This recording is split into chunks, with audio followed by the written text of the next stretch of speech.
Happening Moulton. Does he any traffic encounters on the way? Okay. Quick shout out to the downtown schools. I suggest all of you download an app and scan and enjoy yourself on the mean streets of downtown Dallas. I saw somebody fall already. Yes, good. Good. My ankle is sore right now, okay, from trying to, figure it out. No, the kick push was, hey, man. Trying to do an ollie. Now, hey, but I told Mookie, listen, I was like, yo, if I see a ramp, Might as well.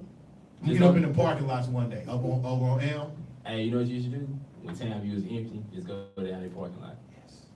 But it's rarely empty. Because there will be one. There will be one in my possession soon. All right, history lessons coming up in the next segment for the boys and girls. But first, fight weekend. And before we get to the boxing and the wrestling, UFC 226 took place this weekend, the big 4th of July week throwdown. Disappointing from the beginning with no Max Holloway and Brian Ortega, the fight that Mookie and I were both looking forward to. But the bigger picture in the Max Holloway situation is something we'll probably discuss on the next show, because this weight cut thing is real, and I think something needs to be done immediately about it, because you're effing up your labor force, okay? It's totally affecting your labor force. But to the action in the octagon, Mookie, what did you see? What did you like? First of all, before I even get to the main card, once again, Dave, I called it. Props to Rafael Sanchao with a dominating victory. He won by unanimous decision. All I got in the text was Uriah Hall and a bunch of laugh face Bruh. emojis.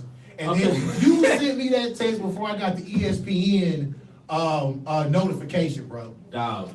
So, Uriah Hall had him a nice run, and then all of a sudden, he became Uriah Hall all over again. Next thing you know, knocked out, he loses again. But Rafael Sanchao looked damn good. Anthony Pettis is trying to earn that Showtime name once again. What you say they called it? You said they called it like a triangle arm bar. I don't know what the hell it was. All I know is I saw his legs choking the living crap out of a dude until he tapped out. Me personally, I bust out laughing because I ain't never seen nobody just tap out like that with his legs and feet at the same time. So props to him. All right, so as Dave mentioned before, Max Holloway and Brian Ortega was supposed to be the co-main event. Max Holloway, has concussion-like symptoms, so he didn't fight. So what got elevated to the co-main event was Derek Lewis versus Francis Ngannou. I personally like Francis Ngannou. First of all, Derek Lewis won this fight, which, all right, whatever. It's not saying a lot because this fight was horrible. First of all, they was both fighting like neither one of them wanted to Now, obviously, you don't want to get knocked out. But when neither one of y'all are aggressive at all, and that's what y'all are known for, they was literally both days just running each other down, but wasn't nobody punching. So they got booed literally all 3 rounds. Derek Lewis won by unanimous decision. All right, cool. Now we get to the main event, and my result, in my eyes, was so shocking because in no way, shape, or form, first of all, I picked Stipe Miocic to win. I think, Dave, you did pick Cormier to win, right? I initially picked Cormier to win, and then I went to the champ. I just felt I trusted the champ in a heavyweight fight more, but, I was halfway right or something. Fight started. Stipe was doing Stipe things. Now, I know Chris said he looked slow, so I'll address that, after the fight. But for the most part, Stipe was doing what he do. He kept Daniel Cormier out of range for the most part, but like I said last Monday, if you let Cormier get inside and grab you, it's going to be all over. So in the beginning of the first round, he did kind of take him down to the ground. There was some wrestling involved. And Cormier looked damn good. He stand back up. Stipe started throwing punches. And the thing that Cormier was doing the whole fight, Dave, was every time Stipe would throw a punch, he would get inside and clinch. Now, a lot of people don't know. Well, I've watched Stipe a lot recently, and usually what he do is when he throws punches, he leaves his head open or he'll drop his hand. So it'll be easy to be able to grab him, do a little dirty box and hit him with an uppercut or two. And that's basically how Daniel Cormier knocked Stipe Miocic out with 30 seconds left in the first round. Stipe threw 2 punches. Cormier got inside, grabbed him with the head, threw the short uppercut. Stipe hit the ground. Daniel Cormier hit it with, some ground and pound, and that was it. Daniel Cormier is your heavyweight champion. He is the 2 division champion. I think he's only the second person to hold 2 belts in 2 different weight divisions at the same time. So props to Daniel Cormier. Props to Steve as well. Fantastic champion. He is, in my eyes, still one of the top 5 heavyweights of all time. Now, Dave, I don't know if you agree with me with this, but Cormier winning this fight was fantastic, but in my eyes, Cain Velasquez is still the greatest heavyweight in MMA, in my opinion. I'm not going to take that away from Cain Velasquez. Despite how things look now for him, you can't take away what he did for the heavyweight division. But props to Daniel Cormier for winning the heavyweight championship. But that's not really what y'all want to hear. I know y'all want to hear about these shenanigans that transpired. Okay, so even before the fight started, camera pan to Brock Lesnar, big ass walking to talk to Dana White. I hear him tell Joe Rogan that I want to be on your podcast sometime. So first thing I thought in my mind there was this big fool is in the USADA program, which means he most likely will be fighting soon. Yes, which means he has to submit himself to mandatory drug tests, I think 2 or 3 times a month. And when the alphabets come knock at your door, be ready, boy. Whip it out and be ready to be. So Cormier, he gets the microphone. He says a little cheesy dad, victory speech. Yeah, I'm a 2-time champ or whatever. And then he grabs the microphone from Joe Rogan and he calls Brock Lesnar in the ring. And the first thing that happened was Brock Lesnar just pushed Daniel Cormier. And I swear to God, bro, Daniel Cormier flew like 5 feet backwards when Brock Lesnar pushed him. Damn. Yes, Brock Lesnar, huge man. That is a huge dude. So basically, long story short, they basically cut a WWE style promo. See, this is what kills me about Dana White. You talk so much stuff about wrestling. No. We're more like the NFL. Yet you proceed to get a wrestler who's still wrestling right now and do like some promo, Macho Man, going against Hulk Hogan, Mega Powers type situations that ain't going on. So before you even ask me what's next, Dave, for Cormier, 9 times out of 10 look like he's gonna be. And it is official. Brock Lesnar is in the doping program, so look for that fight to be booked sometime in the spring. I bet if Dana White would, he would have them fight on their New Year's Eve card. Yeah. But I don't, I don't know what kind of prep time Brock Lesnar needs. But see, here's the problem though. That also lets me know that everything is such a joke in UFC right now, and it's all about ratings. Because you basically just poo-pooed on anything as far as like tradition go. This dude been busted on quite a couple, drug violations. And before he even is done with his own suspension, you basically already awarded him a title shot. That's a bunch of BS. I can't say what I want to say because we're on the A side. But at the same time, it's ridiculous. Like, that's why I was so happy about this Max Holloway and Brian Ortega fight, because I felt like it was organic. You had the number 1 contender going against the champion. It felt like it was supposed to happen. Now you got this dude. So 9 times out of 10, this fight happened. John Jones probably gonna be up suspension wise. So basically, what you're saying is he probably gonna get the winner of whoever wins out of Brock and Daniel Cormier. See, I can already see all this BS happening in my mind now, and it's already annoying me so much. And at the risk of sounding like I'm defending Dana White, he's stuck. Okay, he needs the entertainment value that the WWE provides to the sports masses. But he also wants to be talked about with your man White Dungy and Bettman. I'm sorry, NHL Hall of Famer Gary Bettman. He wants to be spoken in the same realm as Goodell and Manfred. And that's why, we talked about this with like the uniform thing in terms of the shorts, okay? And the licensing deal with Reebok. We all got to look the same now so we can be taken more seriously. And then you bring this meathead back around, which I get it. But just admit that that's what this is, okay?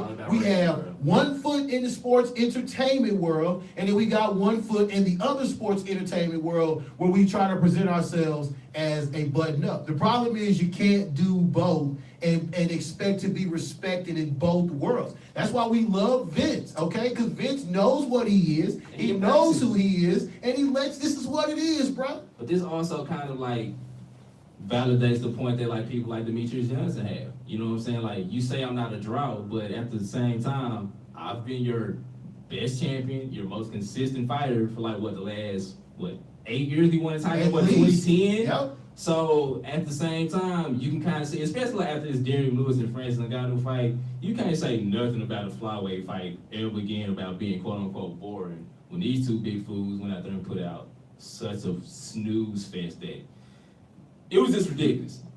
props to Daniel Cormier. Y'all can miss me with all this other Brock Lesnar stuff because I can already see what's about to happen for like the next year and some change with the heavyweight division. As far as Stipe goes, I guess he just fight Derrick Lewis and just whatever. Wrestling? So, California, second annual New Japan Pro Wrestling G1 tournament in California. I'll just kind of like just go to the main event, which was my boy Kenny Omega defending the belt against your boy Cody Rhodes, aka Dusty Rhodes' son, the late great Dusty Rhodes' son. Fantastic match. It was kind of a Bullet Club affair, you know, for the quote unquote leadership of the Bullet Club. It'll kind of be difficult to explain everything story-wise, but this was their second G1 tournament in California. Fantastic turnout. And once again, WWE, y'all got some work to do, bro. Like, it's just, everybody's putting on better shows than y'all right now. This just proves once again that you can make it as a wrestler without being in WWE. So, props to everybody at New Japan, and shout out to my boy Takahashi, who suffered a broken neck because he literally got dropped on his head. So, you know, hope all is well with you. Quick recovery. So, yeah, shout out to New Japan Pro Wrestling, they G1 special. And once again, F you, Brock Lesnar. Just F you, bro. You and Dana White. Y'all can, man, go ahead, sir. All right, let's get to some boxing real quick. So Anthony Joshua has signed to fight. Is he fighting Povetkin? Yeah. Okay, so the same Povetkin, by the way, who failed a drug test while negotiating a fight with Deontay Wilder. Okay, which shows you how crazy, like how you know WWE has sort of infiltrated the boxing world as well. So there's only one heavyweight fight we want right now, okay? And it's Deontay Wilder and Anthony Joshua, okay? The two best heavyweights in the world, regardless of what Tyson Fury feels, and a couple of other, you know, unseasoned guys like Dillian White, et cetera, et cetera. This is ridiculous, okay? I don't even know who to believe. I don't know if what Wilder is out here tweeting is true, or what Eddie Hearn and Anthony Joshua's team is talking about is true, but I don't understand how difficult this is to make this fight, okay? Wilder said he would fight in Wembley, okay? So Anthony Joshua just signed a 2-fight deal to fight in Wembley. The first fight will be the Povetkin fight. We got a clear schedule for the second fight. What are we waiting on? Well, I mean, seriously, there's enough money out here to be spread around to both sides and to both promotion staffs for everyone to feel fine about this, okay? This is ridiculous, okay? And as much as we love boxing and we love to talk about boxing, for boxing to be at the next level, we need an undisputed heavyweight champ. Now, personally, I prefer a white American undisputed heavyweight champ, but I'm asking for too much right now. But it's more than that, okay? We need an undisputed heavyweight champ, okay? And this, in a sense, with Anthony Joshua being a Brit, should be more impetus for us to get this done. But we're not getting it done, okay? And after a while, no one's going to care about the big fellas, okay? As I pass it over to Chris, as he gives me his thoughts on this, and a small preview of Easter, Robert Easter and Mikey Garcia. Is it 140 pounds? That's where they fighting at? Yes. See, that's where all the action is now, boys and girls. 135, 140, 47, 54, and 60, okay? No, I mean, do we even know who the light heavyweight champ is?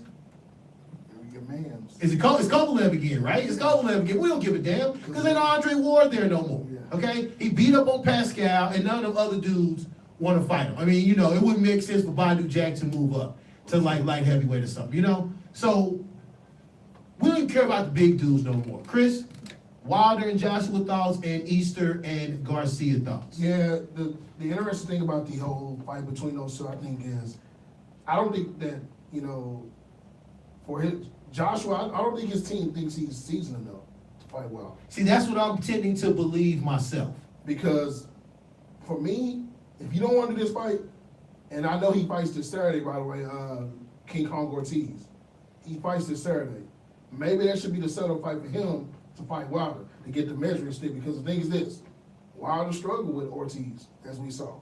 It took Ortiz getting literally dead tired for him to knock him out. But yeah, I think that I kind of want to side with Wilder. I think it's easy for us to side with Wilder because we want to fight so bad. But I'm pretty sure there's some kind of verbiage that Wilder doesn't like either.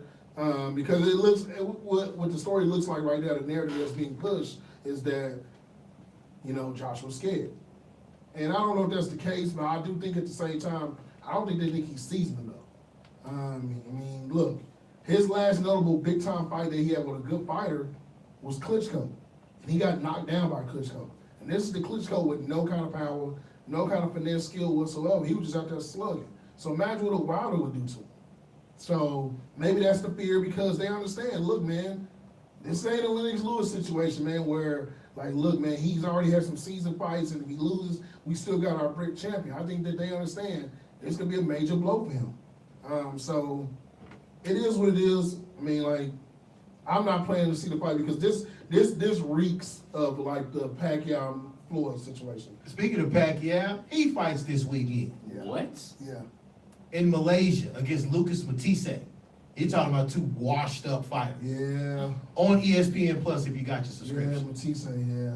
So that's the fight y'all decided to put on ESPN Plus? That's what I'm paying $5. Bro, they had a problem with. They, I'm sorry, Chris. They had a problem with trying to get the fight like paid for. Yeah. But it's a go, so I guess they gonna. Wow. Yeah, so, and like I said, with this fight this weekend, we do get King Kong Ortiz back in the ring, who look, man, he's probably, that's a big dude. That's a huge man there. He's a hell of a fighter for age 39. That's pretty impressive that he was able to do that. Rare heart condition.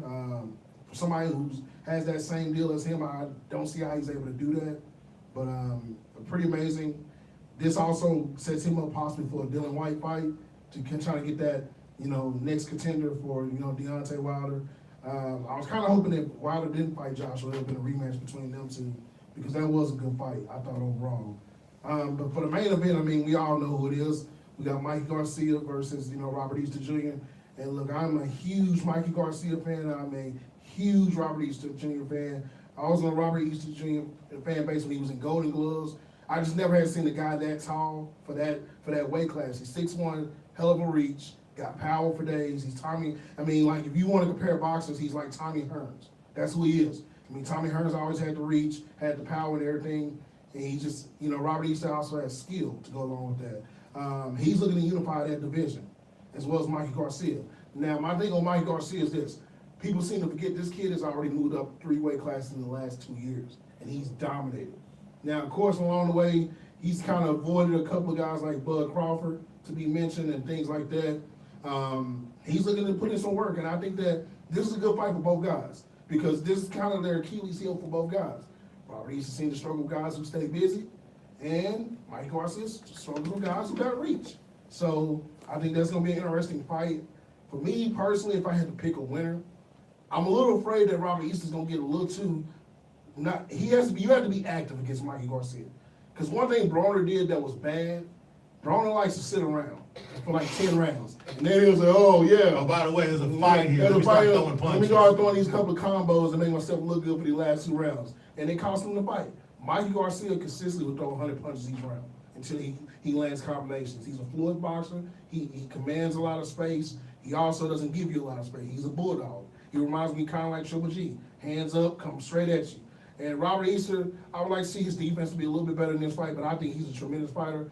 I honestly think this weight class is a unique situation because Bud Crawford moved up. So you got a couple guys in that weight class along with them that are right there with them. But I think that I can't see a winner in this fight. I see some kind of majority draw because I just think at the end of the day you have to. That's a hard fight to call because both of them are coming off a little rest. I am a little worried, like I said, about Robert Easter and his late round kind of stuff. But man, he has tremendous power for a jab. I've never seen nobody hit like a jab and he's like, oh, he's knocked you back with his jab. But man, like Mike Garcia, I know the narrative for all Hispanic boxers are, man, they got heart, but he does fight with a strange kind of deal of heart, where he takes a lot of punches or he moves his head a lot, which I like from fighters like him. And he's a very skilled, trained fighter. His dad does a wonderful job getting him prepared for fights. And we never heard any issues about him in his weight. That was a little concerning to me too, because he's had to move up, down, trying to fight people.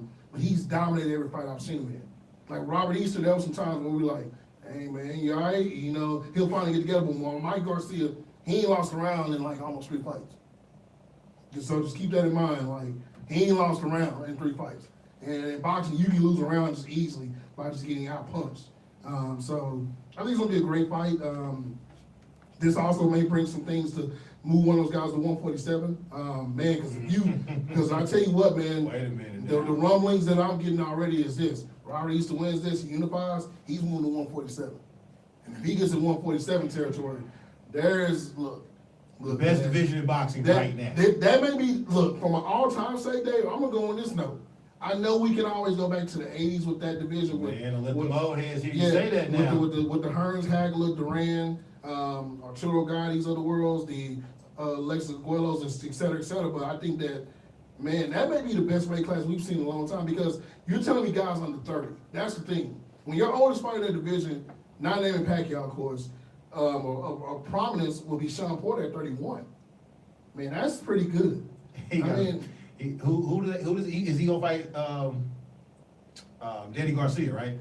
Yeah, and see, to me, I hate, and that's something that maybe another show we need to talk about because I hate it for Danny Garcia because he really got railroaded by losing to Keith Thurman because he never got a second chance, right? Yeah. And then all of a sudden, here comes Elroy Spence, and here goes Bud Crawford. Like, Bud Crawford just jumped in front of everybody, right?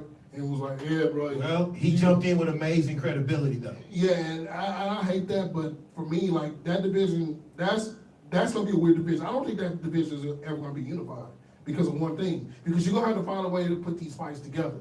Because, look, we're almost a full year and a half away from Thurman not fighting again. And to me, there has to be some kind of, the commissioner has to say something at this point. He needs to be stripped of his title or something because it's unfair. I think Danny Garcia got railroaded in this fight because Danny Garcia had a mandatory rematch. He never got that. And to me, he should have been fighting instead of Kell Brooks should have been fighting. It should have been Errol Smith versus Danny Garcia for that belt. But it is what it is.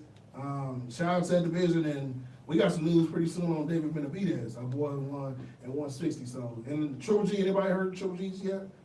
Because I don't know. Nobody cares about that damn fight. They even said, no, we not even gonna talk. We're not even having like one of them verbal press conferences. So they don't care about the fight. Yeah. I don't give a damn about that fight. Yeah, Okay. just move up, Triple G. Very good, man. Let's take a break.